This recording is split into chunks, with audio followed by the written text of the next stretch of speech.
அல்லாஹு அக்பர், அல்லாஹு அக்பர். அன்பார்ந்த பெரியோர்களே, தாய்மார்களே, சகோதர சகோதரிகளே, நபிகள் நாயகம் ஸல்லல்லாஹு அலைஹி வஸல்லம் அவர்கள் ஒரு மனிதனுக்கு தேவையான எல்லா விஷயங்களையும் நமக்கு முன்னால் எடுத்து வைத்திருக்கிறார்கள். அதாவது ஒரு குழந்தை பிறந்து விட்டால் மரணம் வரைக்கும் என்னென்ன செய்ய வேண்டும், எப்படி நடக்க வேண்டும் என்கக்கூடிய எல்லா வழிமுறைகளையும் சொல்லித்தந்த ஒரே தலைவர், உத்தம தலைவர் முஹம்மது முஸ்தபா ஸல்லல்லாஹு அலைஹி வஸல்லம். எந்த ஒரு பாகத்தையும் எந்த ஒரு சப்ஜெக்டையும் விடவில்லை. நபி அவர்கள் இதை சொல்லித்தரல, ஹதீஸ்ல இது இல்ல, குர்ஆன்ல இது இல்ல என்று யாராலும் குற்றம் சொல்ல முடியாத அளவுக்கு எல்லா சப்ஜெக்டையும் நமக்கு முன்னால் எடுத்து வைத்திருக்கிறார்கள். அப்ப நீங்க கேட்கலாம், ஏரோப்ளைன் அது குர்ஆன்ல இருக்குதா, ராக்கெட் குர்ஆன்ல இருக்குதா, டிவி குர்ஆன்ல இருக்குதா என்றெல்லாம் கேட்கலாம். நீங்கள் அலசி ஆராய்ந்து பார்த்தால் எல்லா சப்ஜெக்டுமே குர்ஆனிலும் ஹதீஸிலும் விளக்கமாக இருந்து கொண்டிருக்கிறது. இப்போ நம்ம சுருக்கமா ஒன்று ரெண்டு விஷயங்களை மட்டும் பார்ப்போம். எப்படி ஒரு மனிதன் சாப்பிட வேண்டும், தண்ணீர் எப்படி குடிக்க வேண்டும், அதே போல காலை எழுந்தவுடன் மலம் ஜலம் கழிப்பது, பாத்ரூம் உடைய முறைகள் என்ன, மரியாதை என்ன, தூங்கக்கூடிய நேரத்தில் எப்படி தூங்க வேண்டும், அதனுடைய முறை என்ன என்பதையெல்லாம் நபிகள் நாயகம் ஸல்லல்லாஹு அலைஹி வஸல்லம் விளக்கமாக சொல்லி தந்திருக்கிறார்கள். இப்போ நம்ம ஒரு விஷயத்தை எடுப்போம். எப்படி தண்ணி குடிக்கணும்? தண்ணி குடிக்கிறத பலரும் பலவிதமாக குடித்து கொண்டிருக்கிறார்கள். அதனால் ஏற்படக்கூடிய விளைவுகளை அனுபவித்துக் கொண்டும் இருக்கிறார்கள். அதனால் என்னென்ன விளைவுகள் ஏற்படுமோ அதெல்லாம் இன்னைக்கு நடந்து கொண்டிருக்கிறது. ஆனா அது இதுதான் காரணம் அப்படிங்கிறது யாருக்கும் தெரியாது.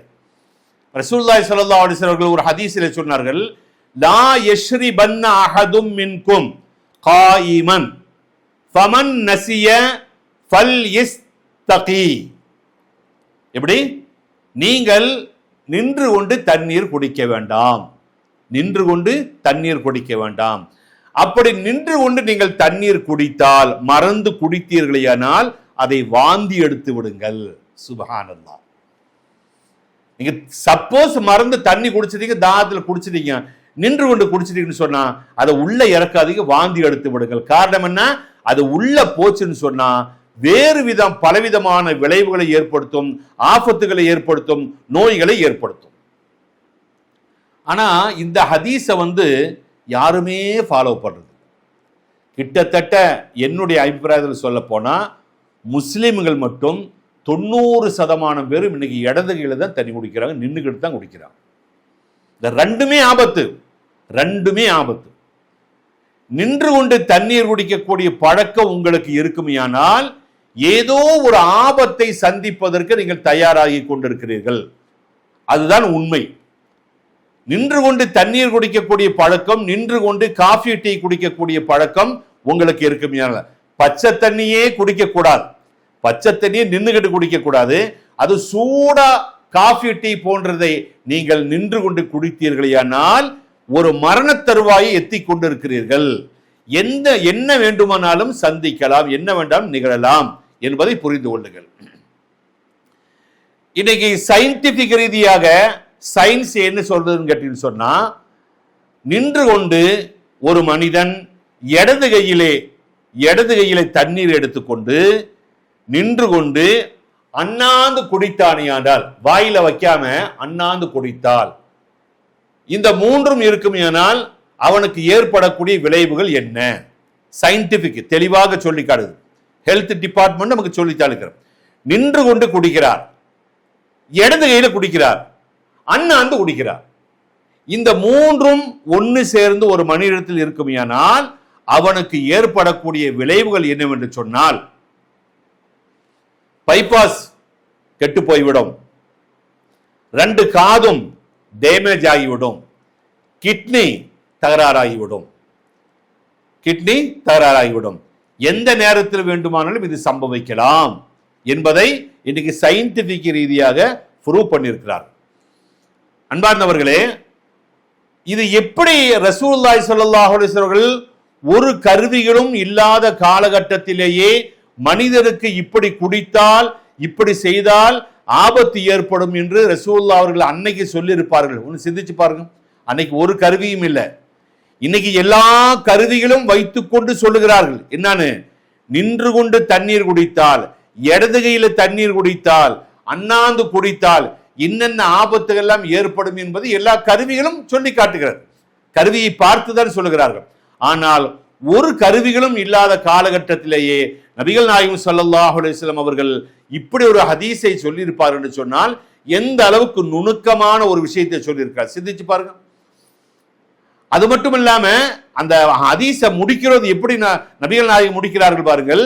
அப்படி சப்போஸ் நீங்கள் நின்று கொண்டு குடித்து விட்டால் அதை இறக்கி விடாதீர்கள், வாந்தி எடுத்து விடுங்கள்.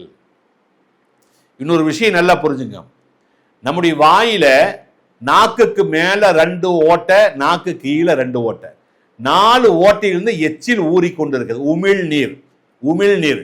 எச்சில் சொன்னா வாயில சாதாரண ஊறக்கூடியது, அது துப்பிடலாம், அது விஷயம் இல்லை. உமிழ்நீர் என்று சொல்லக்கூடிய ஒரு நீர் ஊற்று 4 ஊற்று இருக்கிறது. நாக்குக்கு மேல 2, நாக்குக்கு கீழே 2. இந்த உமிழ்நீர் எதுக்குன்னு கேட்டீங்கன்னு சொன்னா, நாம் சாப்பிடக்கூடிய சாப்பாடு, நாம் குடிக்கக்கூடிய நீர்பானங்கள், இவைகளை எல்லாம் அந்த உமிழ் நீரோடு கலந்து இறக்குகின்ற பொழுதுதான் அது சரியான முறையில் அது கிட்னி ஏற்றுக்கொள்ளுகிறது.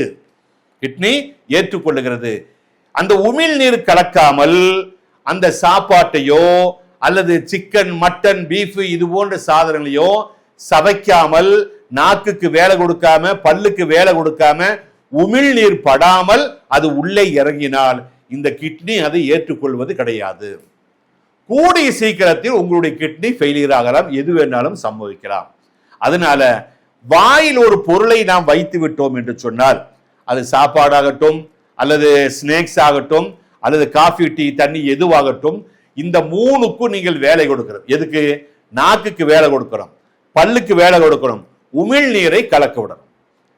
நாக்குங்கிறது இந்த கிரைண்ட்ல இருக்கக்கூடிய ஒரு இது வச்சிருப்பாங்க, பார்த்துருக்கீங்களா? ஒதுக்கி கொடுக்கறதுக்கு. அந்த மாதிரி நாக்கு ஒதுக்கி கொடுக்க வேண்டும். பல் அதை சவைத்து அதை உமிழ்நீரோடு கலக்க வேண்டும். உமிழ்நீர் கலந்தாதான் நம்முடைய உடம்பில் செல்லக்கூடியது அது சரியான உணவாக இருக்கும். அது அல்லாமல் உமிழ்நீர் கலக்கவில்லை என்று சொன்னால் தண்ணீர் ஆகட்டும் மற்றுள்ள எதுவாகட்டும் அது விஷமாக மாறும். தண்ணிய உமிழ்நீரோடு கலந்து வாயில வச்சு கொப்பளிச்சு இறக்குனா அது அமிர்தம்.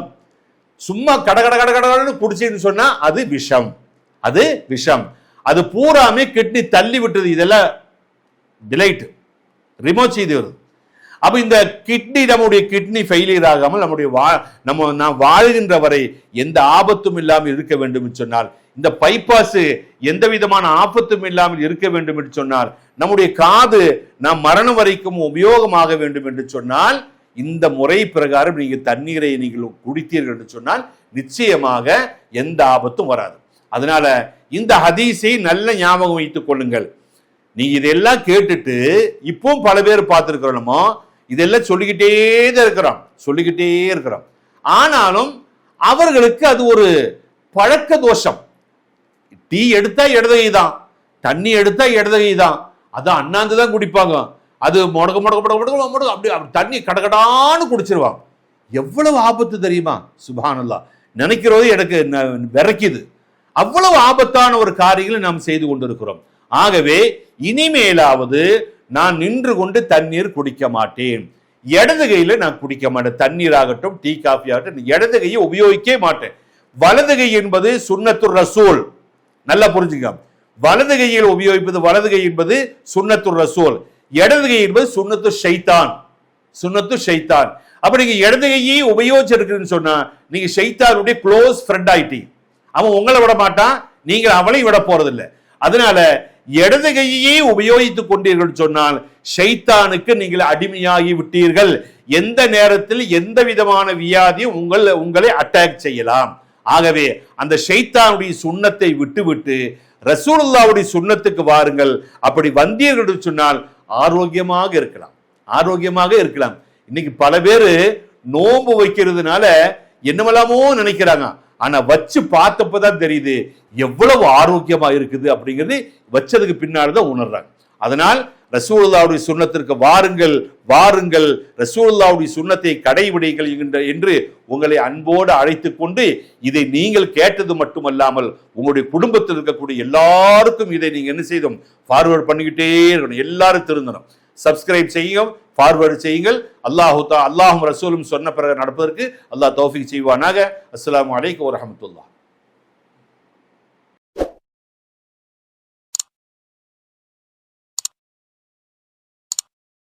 Allah